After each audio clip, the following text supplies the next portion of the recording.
Müğənni Pünhan Piriyevod püskürdü. Təhsili olmaya bu gün gəlib hansısa efirlərin birində hardasa durub təhsili olmaya danışır ki, mən sənətkaram, nə bilim sənətkar kimdir, nəsidir.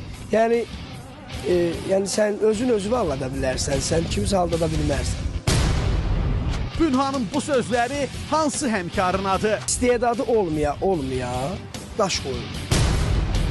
Arxı atdanla, bir örgənginlə, bir oxumaq necədir. İfaçı at çəkməsə də məsləhətlər verdi. Sən sənətkarlarla nə işin var ki? Sən böyük harfeylərlə nə işin var ki? Sən oxu da başı sal aşağı, ged çörəyi qazan da. Pünhanın ürəyi dolu idi. Danışdı, nə danışdı? Durub məsələn, mən kiməsə durar tutmaz, niyə ilişməliyəm? Niyə söz atmalıyam? Mənim haqqımda kimsə nəsə deyirsə, mən o cavabını verməliyəm.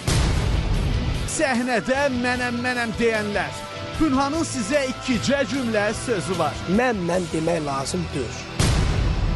Özümə mən deyə bilmərəm ki, mən sənətkarım. O sözü mən deyə bilmərəm də özümə. Çünki məni sevənlər, məni bu yerə gətirib çıxardan bizim xalqımız, mənə dəyər verən insanlar, məsəl üçün, məni alqışlayan bu günləri bu yerə gətirib.